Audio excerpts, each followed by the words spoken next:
Hello friends, कल तक हमने धातु रूप पढ़े थे।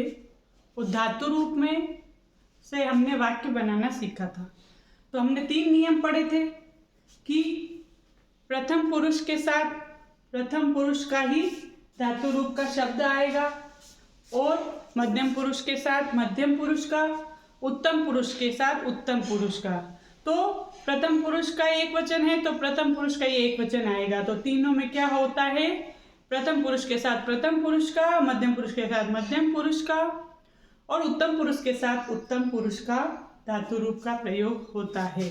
तो उसी प्रकार हमने एक वचन, द्विवचन, बहुवचन का प्रयोग किया था। आज हम पहले शब्द रूप, उसके लिए शब्द रूप का होना भी आवश्यक है। तो हम शब्द रूप पढ़ेंगे। रामः, राम जो है, राम शब्द जो है, रामः, राम में म में क्या है, अकारण पुल्लिंग का शब्द है। का बोध हो रहा है, इसलिए ये क्या है, राम की तरह ईश्वरः, ग्रामः, ये सब राम की तरह ही चलते हैं। तो जिसके शब्द के पीछे की ध्वनि सुनाई देती है वे सब शब्द रूप राम की तरह ही बनेंगे। तो इसलिए बालकः, छात्रः सब राम की तरह बनेंगे। तो हमें हिंदी से संस्कृत अनुवाद सीखने के लिए शब्द रूप का ज्ञान भी होना आवश्यक है। तो सबसे पहले हम राम शब्द रूप पढ़ेंगे। तो राम शब्द रूप देखिए इधर, रामः एक वचन में आएगा। सबसे पहले एक वचन, द्विवचन, बहुवचन और विभक्ति। रामः, रामौ, रामाः, प्रथमा। फिर द्विवचन में है राम मतलब एक राम, रामो मतलब 2 राम और रामा मतलब बहुत सारे। तो बहुवचन का प्रयोग है। जब एक व्यक्ति होता है तब तो एक वचन का प्रयोग है, 2 व्यक्ति होते तो द्विवचन का प्रयोग होता है, 2 या 2 से अधिक होते हैं तो बहुवचन का प्रयोग होता है। तो प्रथमा विभक्ति में क्या हुआ, रामः, रामौ, रामाः, प्रथमा। द्वितीय में रामम, रामौ, रामान, द्वितीया। द्वितीय विभक्ति में क्या हुआ, रामम, रामौ, रामान, द्वितीया। तो रामम में राम को विभक्ति पढ़ी होगी आपने, कर्ता ने कर्म को, उसी प्रकार रामम में होगा राम को, 2 राम को और बहुत सारे राम को। तो बहुत सको का प्रयोग जहाँ पे होता है वहां द्वितीय विभक्ति होती है। तो रामम, रामौ, रामान, द्वितीया। रामेण, कर्ता ने कर्म को करण ने से द्वारा, करण में क्या होता है, ने से द्वारा का प्रयोग होता है। रामेण राम के द्वारा, रामाभ्याम 2 राम के द्वारा, रामेह सब राम के द्वारा। तो वचन के अनुसार एक वचन का शब्द है तो एक वचन का प्रयोग, द्विवचन का है तो द्विवचन का प्रयोग, बहुवचन का शब्द है, बहुत सारे व्यक्ति के लिए प्रयोग किया गया है तो बहुवचन का प्रयोग हो जाएगा। तो रामेण, रामाभ्याम, रामेह, तृतीया। रामाय, रामाभ्याम, रामेभ्यः, चतुर्थी। रामाय में क्या हो गया, राम के लिए, कर्ता ने कर्म को करने से द्वारा संप्रदान के लिए। तो राम के लिए, रामाभ्याम 2 राम के लिए, रामेभ्यः बहुत सारे राम के लिए, चतुर्थी विभक्ति। फिर पंचमी विभक्ति में हो गया, कर्ता ने कर्म को करने से द्वारा संप्रदान के लिए, अपादान से अलग, अपादान कारक होता है। तो रामात, रामात में क्या हो गया, अपादान से अलग। इसमें से का प्रयोग भी होता है और अलग कोई व्यक्ति, जैसे वृक्ष से पत्ता गिरा, तो उसमें पत्ता गिरा वृक्ष से, तो वृक्षात वृक्ष से, पत्ता तो पत्रम, अपतत गिरा, है ना। तो वृक्ष से पत्ता गिरा, इसलिए वृक्ष से में वृक्षात में क्या आ गया, पंचमी विभक्ति आ गई। तो इसलिए रामात, राम से और अलग, किसी चीज का अलग होना पंचमी विभक्ति में बताया जाता है। तो रामात, रामाभ्याम, रामेभ्यः, पंचमी। तो इस प्रकार हमने यहाँ पे क्या देखी, पंचमी विभक्ति तक देखा। अब षष्ठी विभक्ति, यहाँ पे षष्ठी विभक्ति आएगी। षष्ठी विभक्ति में क्या होगा, रामस्य, रामयोः, रामाणाम। षष्ठी विभक्ति में क्या होगा, रामस्य, कर्ता ने कर्म को करने से संप्रदान के लिए, अपादान से अलग, संबंध का केकी का प्रयोग होता है, वहां पे षष्ठी विभक्ति का प्रयोग होता है। तो यहाँ क्या आ जाएगा, रामस्य। षष्ठी विभक्ति में क्या आएगा, रामस्य, षष्ठी विभक्ति में आएगा रामस्य, रामस्य, रामयोः, रामाणाम,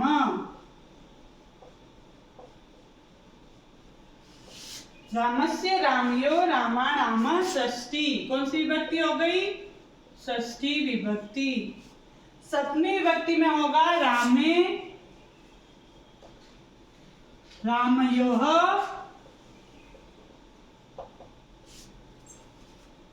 रामेषु,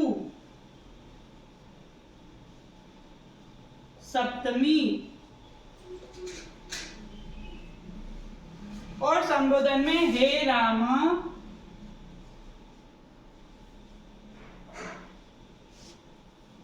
हे राम, हे रामो। जो प्रथमा विभक्ति होती है वही वापस आ जाती है।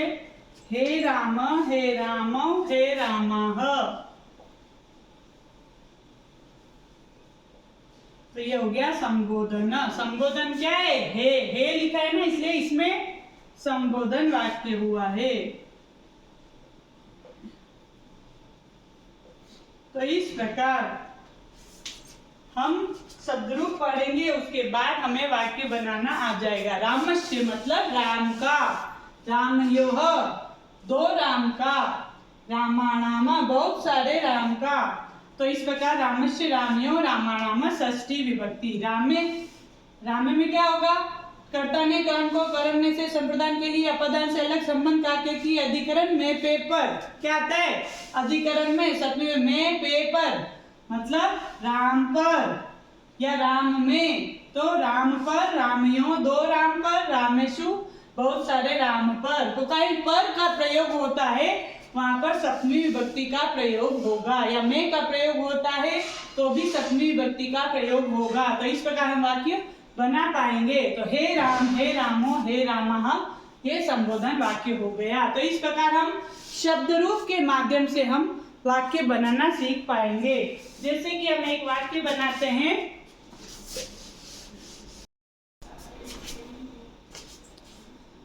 तो अब हम पहले हमने धातु रूप से वाक्य बनाना सीखे थे। अब शब्द रूप के माध्यम से किस प्रकार हम हिंदी से संस्कृत अनुवाद बना पाएंगे। तो देखिए इधर उदाहरण, राम गांव जाता है।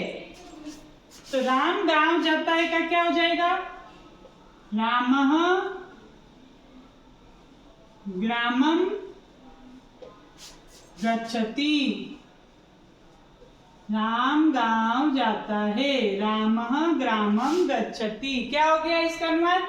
रामः ग्रामं गच्छति। अब लिखा है बालक विद्यालय जाता है, तो इसका बनेगा बालकः विद्यालयं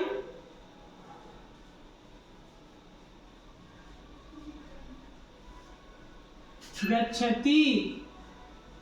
बालक विद्यालय जाता है। अब द्विवचन का प्रयोग कैसे होगा? दो बालक हंसते हैं। तो दो बालक हंसते का क्या हो जाएगा? बालकः बालकौ। द्विवचन में क्या हुआ? बालकौ। तो यहाँ सीधा आ जाएगा बालकौ। और हंसती में क्या होगा? हंसती हसतः। द्विवचन में क्या प्रयोग होता है? हसतः। क्या हो जाएगा? बालकौ हसतः। सीधा हो जाएगा। दो बालक हंसते हैं तो बालकौ दो बालक हंसते हैं। बालकौ हसतः, हसती में एक वचन है, हसतः द्विवचन है। दो मनुष्य गांव जाते हैं तो मनुष्यौ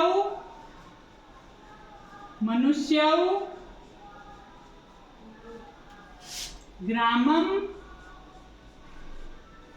गच्छति गच्छतः। क्या आ जाएगा? गच्छतः। मनुष्यौ ग्रामं गच्छतः। क्या बन जाएगा? गच्छतः। तो इस प्रकार एक वचन के साथ एक वचन की धातु रूप, द्विवचन के साथ द्विवचन की और बहुवचन के साथ बहुवचन की। गच्छतः, गच्छति, गच्छतः। तो मनुष्यौ ग्रामं गच्छ, इसमें ऐसे भी हो सकता है द्वौ मनुष्यौ ग्रामं गच्छतः, लेकिन दो मनुष्य से ही पता चल रहा है, इसलिए हमने दो में द्वौ नहीं लिखा। दो बालक में द्वौ बालकौ भी लिख सकते हो, लेकिन बालकौ दो बालक के लिए ही प्रयोग हुआ है, इसलिए हमने सीधा लिखा है बालकौ हसतः। दो मनुष्य गांव जाते हैं तो मनुष्यौ ग्रामं गच्छतः।